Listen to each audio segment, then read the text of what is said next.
Just like other media types in Director, such as video, bitmap graphics, or vector graphics, Director has a special window for working with 3D objects, the Shockwave 3D window. The Shockwave 3D window provides an easy way for you to inspect a 3D cast member. Also, some properties of 3D cast members can be edited in this window. To open up this window, the easiest thing to do is to select the 3D cast member in the cast window and then click on the Shockwave 3D window icon here in the toolbar at the top. That'll bring the 3D cast member into view here in the Shockwave 3D window. Let me review the following controls that you'll see around the edges of the window. The camera buttons here on the left side include dolly, rotate, and pan. Let you change your viewing angle by zooming in and out, moving around the world, and moving in a straight line horizontally or vertically. You can also hold the Shift key while using these tools to make the camera move faster. So for example, the dolly camera allows me to move in and out, and again holding down the Shift key will speed up the movement. So notice that I can move way in or way out.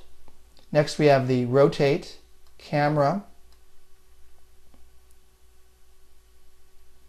Kind of interesting if you've never worked in a 3D space before. You can rotate it using that tool. Next you have the pan camera to move this around.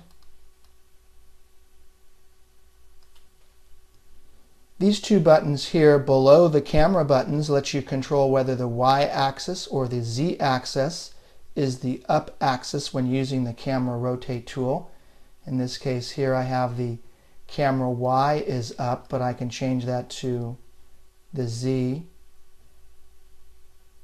Again, this might take a little practice if you've never used 3D manipulation tools, but they're actually quite fun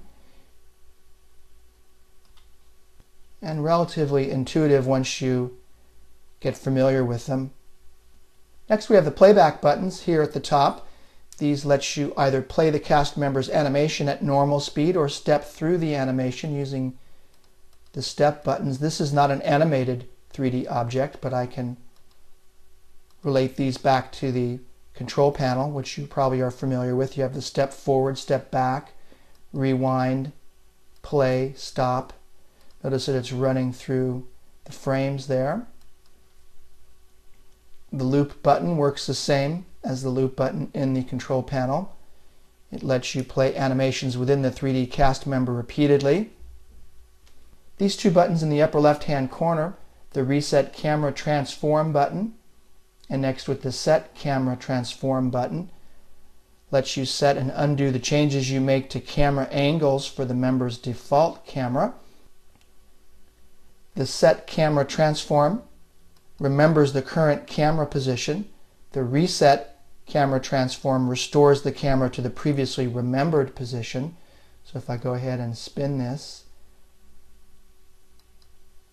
I've now set that so that it remembers where that was, and now I can reset the camera transform so it goes back to that set position. Let's set it back to this orientation.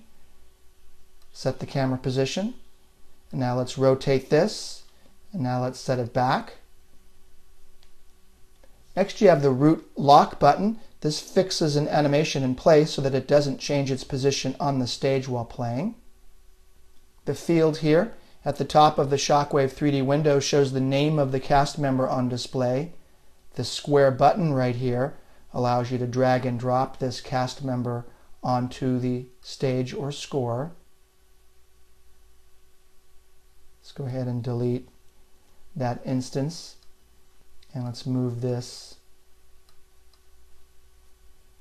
Now let's grab this little icon and drag it onto the stage like so, and notice that there is my outline, and I let go and there's the new member on the stage. Going back to my Shockwave 3D window here, we also have buttons here for setting up a new cast member. The new cast member here in the upper left hand corner will create a new 3D cast member. previous cast member goes to a previous member. This would be the previous member in a spot in the cast window. And then the next button is the next cast member. And the last button here, the Reset World button, restores the 3D scene to its original state with all models, cameras, and so on assuming their original positions. So notice that I'm clicking that and it's resetting it to the very first positions that I had when I opened up the file. Let's try that again. And there we go. Reset World button. As I mentioned previously in another section of this tutorial, Director has a code library under the library palette setting there. And one section of this code library is behaviors for 3D objects. This is a list of behaviors that lets you build and control a 3D environment without any knowledge of Lingo or JavaScript syntax. So let me move on to the next movie and review some of my favorite 3D behaviors here in the code library.